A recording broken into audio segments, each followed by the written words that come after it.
let's start with what we just saw this afternoon. What did you do? Well, but based on how we get reps right now and how we're moving so fast, we're divided fields and getting things in. So for the side I was on to see us, guys on both sides of the ball, and especially on offense, they're eager. Day two, they always are. Soreness will begin to set in and all that fun. But as of now, they're eager. They played fast, made plenty of mistakes, but yet did them fast and had great attitudes and played with great effort from what I saw. And that's been a big piece of our offensive staff and the full units just discuss attitude and effort. And those things are so much further along than they were, which is certainly a great feeling. I really, we feel really good about our guys, and I love our group. And you can just tell they're so encouraged and challenge themselves and becoming self-led, which is a fun thing to see. So good start to 2 days, and got to keep on stacking days.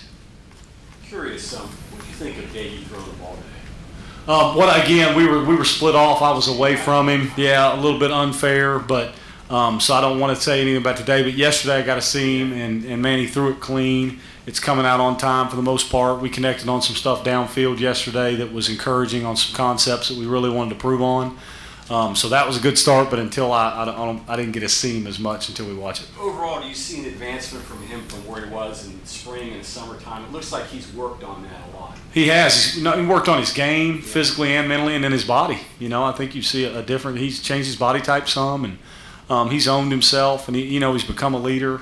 And he knows what that means. Like I say all the time and talk to Neil about it all the time, like leadership's exhausting.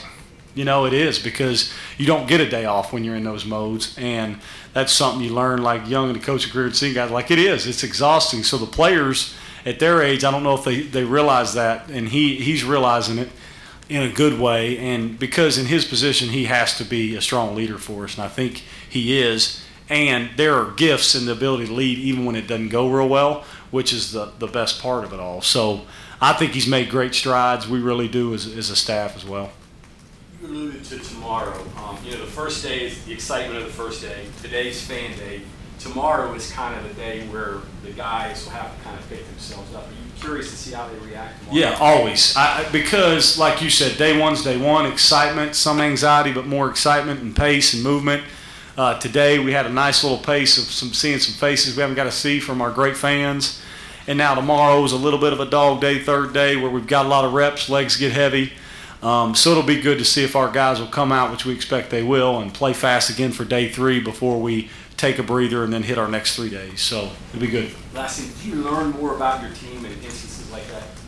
Absolutely. Like any time. From our unit meetings of the wideouts that I'm responsible for and all our unit on offense and everything, anytime you can put them in a position to be challenged and have to be met with a response, whether it be negative or positive, that's the ones where you see the truth. Like anything, it goes well. When it's going well, everybody smiles, everybody's happy. It's like being at the house with the kids. And as soon as something goes the wrong way, you can see a pout and everybody ready to go home. So we want to expect them to be able to respond the right way to the bad stuff, and I think that's hopefully where we made our biggest steps. Gerad, in terms of your receivers, obviously a lot talked about in terms of developing consistency through the spring and now. What have you seen from them? Do you think that's coming? Yeah, I personally do. I think that anytime you talk about them right now, like the truth, and then it's through the work. It's all we've talked about. Like the truth lies in the work, and once you remove drama and get lost in the work, you can quit focusing on negative results or any result at all, and it creates this ability to have consistency. That's all it is. The guys, they have really put in the work from January till now. They've caught over 110,000 balls.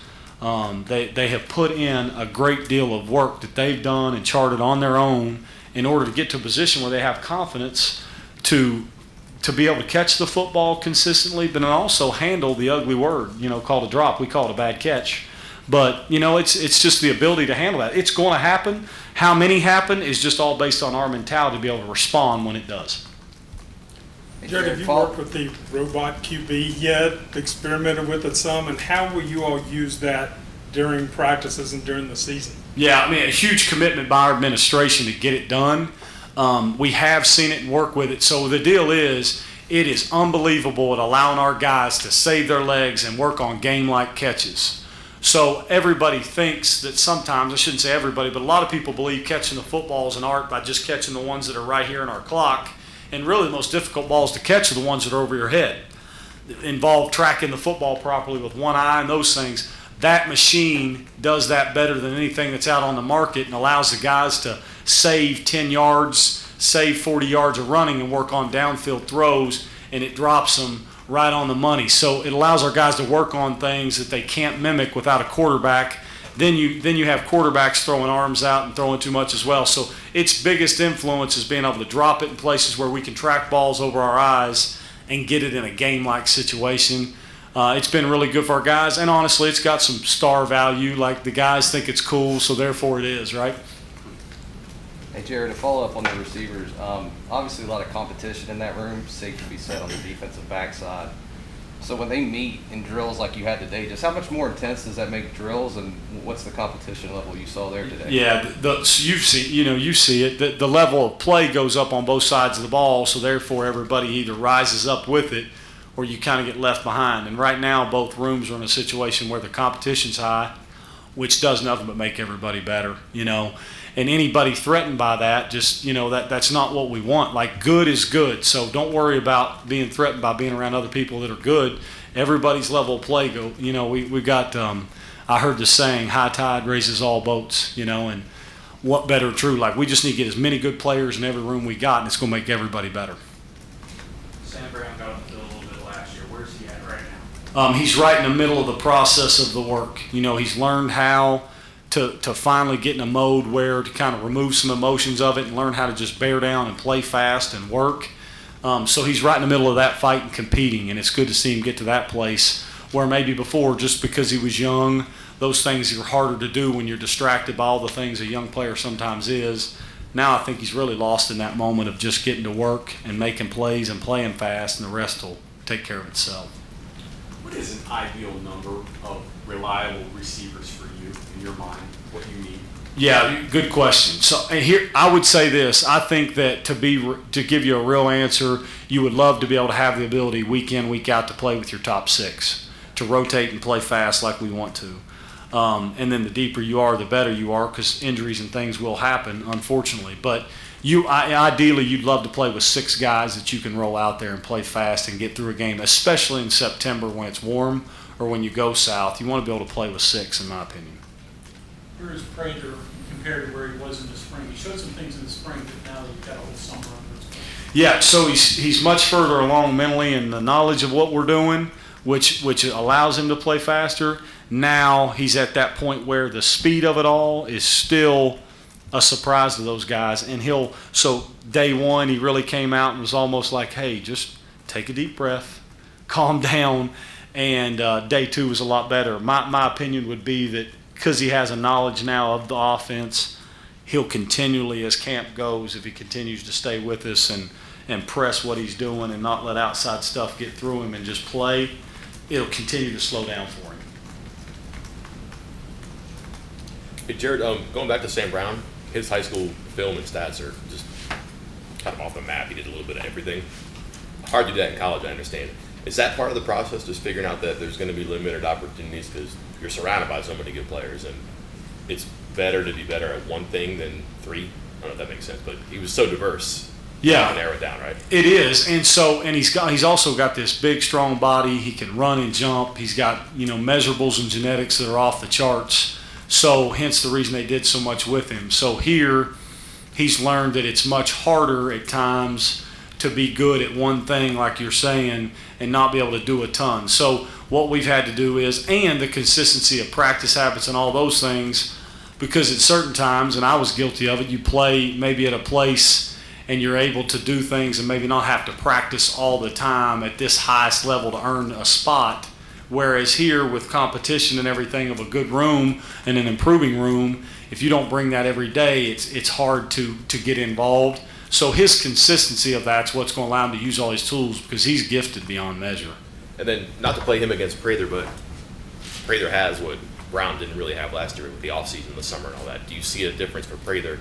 And then do you see Brown benefiting where he couldn't last year in the absence of that opportunity? Yeah, Coach Brown and all of us, I think everybody would say, like, how hard that was and unfair that was for our young guys coming in last year, because the physical component, but also the mental component. Like I'll say publicly, without getting too much into it, that it's very difficult to get guys ready to go when you don't know how they're going to respond to bad results or not help them respond to those. So if you think about it, we didn't have the spring and all these things to get through to help these guys get to a point mentally where they were ready to respond the right way. So if you add the mental component, physically didn't be able to prepare the same way because they were all at home, it's hard to get to that point. So you would take a Caden Prather that was here in January and got to train with Mike Joseph and the strength staff, got to be around us and literally learn the offense in a real meeting room setting and not via Zoom. I think that's a big difference in a lot of ways. You spoke with Dave, your other quarterbacks, what are your thoughts on them? You know what? Garrett Green, of course, would come up second to discuss, and Garrett's just picking up from spring where he left off. Same thing. Like, so now he's got a stronger knowledge of all we're doing. Now he's just got to continue to let it slow down, keep anxiety low, and see what he sees. And I think you'll see a trend of it slowing down for him as it goes. But he's willing. He's a great dude. The guys love him in the locker room. He's got juice. Him and Daggy have a great relationship and how they share knowledge and compete with each other the right way. I think he'll continue to grow. Curious your thoughts on the Neil's idea of split squad practices. It seems like you're almost getting 2-in-1 with the number of reps you're getting for the different groups. Now, I would guess it's going to be more work on you because now you've got to go study what you didn't see on the other side of the field.